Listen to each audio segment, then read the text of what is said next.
So you finally got the courage to ask that special someone out.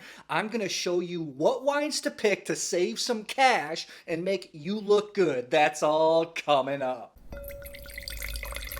So you got the flowers ready? Well, I hope it's not flowers like these because these are plastic. Okay, that's more like it. Trying to match wines with specific people is one of my favorite things to do. I think wine is the perfect drink to have on a first date. The conversations are just different. They just flow differently when wine's involved. You're probably already nervous, and then you have to deal with wine too. I'm going to try to simplify and give you some tips. This is a subject that hits near and dear to my heart because this is something I have to start thinking about too. First, a do and a don't. If you ask somebody out, whether it be a girl or a guy, and the server comes to the table, give them the option to choose the wine. Make them feel special. I see a lot of times servers give the wine list to a man when sometimes a woman in the party actually knows a lot more. I think that's pretty insulting. If he or she refuses to pick the wine and it's all up to you, saddle up, Seabiscuit. Let's get into it. Do not go into too much detail about geeky stuff when it comes to wine. Think about it. If you're a wine nerd, a wine geek, and you're talking to your family about wine, they don't really know much, what happens? Usually the eyes glaze over. Throw some tidbits in there, make yourself look interesting, but don't just blow your load. Okay, let's start with bubbles. Many people will just automatically default to champagne. And while champagne is outstanding and it can carry you through the entire meal, there's some more exciting and less expensive options in my opinion. First of all, you want to check out the sparkling wines from the town of Limoux, or Cremant de Limoux. There's actually some evidence to show that sparkling wine made in the champagne method was made in Limoux before it was actually made in Champagne. Cremant de Limoux is also going to have similar grapes to Champagne. There is Chardonnay, there is Pinot Noir, there's some Chenin Blanc. There is also a grape called Malzac. The great thing about these wines is they're excellent and you can find them under $20 at times on the shelf. Of course, with restaurant markup, it's going to be a little bit more expensive. I was actually to the town of Limoux before and was at the church where it was rumored that the monk Dom Perignon came down and actually paid a visit. Another sparkler to look out for. Let's go to Italy. Italy's famous for Prosecco. There's also a premium sparkling wine in Italy called Franciacorta, but my recommendation, go with this wine called Trento DOC. I think some of the most exciting sparkling wines coming out of Italy right now are from Trento DOC. You're going to see a lot of similar grapes to Champagne in Trento DOC, namely Chardonnay, Pinot Noir, Pinot Meunier, and then Pinot Blanc. Not only will you impress your date, you'll impress the sommelier too if you're requesting a Cremant de Limoux or a Trento DOC.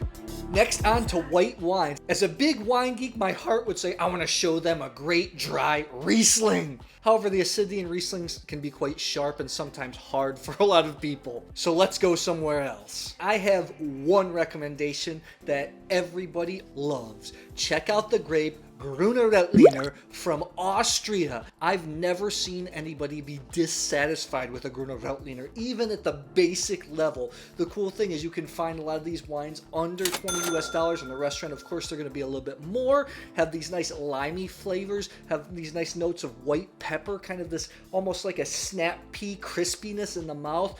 Beautiful wines, extremely food friendly.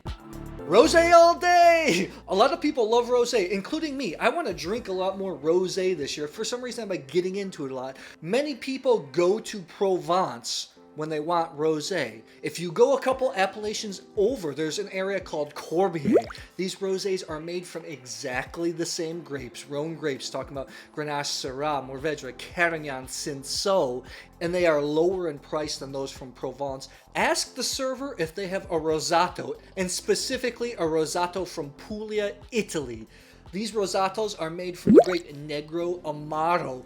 These rosés are a little bit bigger, a little bit deeper in color, so you can actually pair them with both seafood and meat. Both Corbière Rosé and Negro Amaro Rosatos are going to offer tremendous value. Again, under the $20 range, sometimes under the $10 range. Red wine time. If your date is a little more of a casual wine drinker, or maybe doesn't know that much, I would go with an Australian Shiraz. They're fruity, they're plush, they're easy to drink. Just do me a favor, no Shiraz from Jacob's Creek or Yellowtail. You can also impress your date with the knowledge that Shiraz is the same grape as Syrah. It's only called Shiraz in Australia and South Africa. If you're looking for ubiquitous examples, I would check out some of the mid to lower priced wines from Penfolds. Penfolds is responsible for making one of the most legendary Australian wines, the Grange, but their cheaper wines, their wines that are in the 15 to 30 US dollar range, are also excellent. Australian Shirazes were my go-to first date wines in the past because they're so fruity,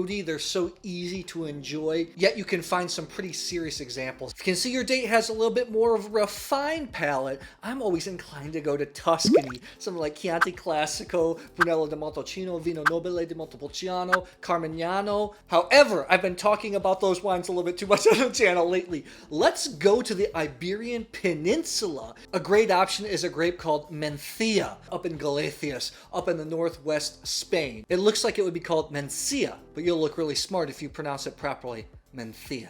There's a couple of producers of Mencia that I really like, Alvaro Palacios and also Raul Perez. You can also go south to the region of Portugal called the Dow.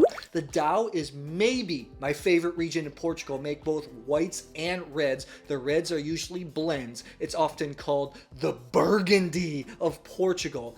Best thing about these wines, medium bodied, elegant, yet very inexpensive. I've had some excellent Dow wines for as little as 12 to 15 bucks. Are you ordering a big steak or a big piece of meat? Yes, I know, Cabernet Sauvignon meat goes well, but let's think outside the box here. For a big meaty dish, I'd go to the south of France. I really love the wines of Châteauneuf-du-Pape, although those wines can tend to be a little bit more expensive. You're gonna spend at least 45, 50 bucks on the shelf for a good Châteauneuf-du-Pape. But look at some of the surrounding villages, namely Vaqueras, Gigondas, Lirac, and my personal favorite right now, Cairan. You can also impress your date by stating that those names are actually the names of the different cru villages or village in the south of France. Those wines can be 25, 30 bucks and under on the shelf. Obviously, they're going to be a little bit more at the restaurant. These are all GSMs. These are all Grenache, Syrah, Mourvedre based wines. They're going to be a little bit bigger, a little higher in alcohol, but they will be delicious. I'll never forget when I took somebody on a date and I knew nothing about wine,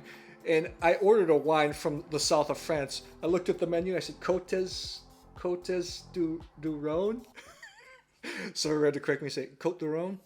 Sweet tooth time! Sweet wines are the most underrated wines in the world. Maybe right now, some of my favorite wines are the great classic sweet wines of the world, and the king of them all for me is Tokaj. Can also share a little knowledge that hundreds of years ago, when it came to fine wine, there were only really 3 countries that were considered. France, Germany for the Riesling, and Tokaj in the Austro-Hungarian Empire. These are brilliant sweet wines with a lot of fiery acidity. They go with savory foods. In Europe, they actually pair them with foie gras. I've never met somebody, either a casual drinker or a more discerning palate, that didn't like Tokaj. The wines have so much sweetness, but so much acidity that it just wipes your palate clean. And I love seeing people's eyes after they drink a sweet Tokaj for the first time.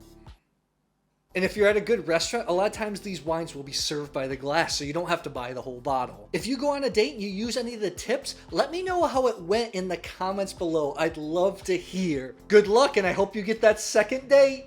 And if you're looking for something to watch next, I'm going to throw some of my recent videos right up here. Cheers.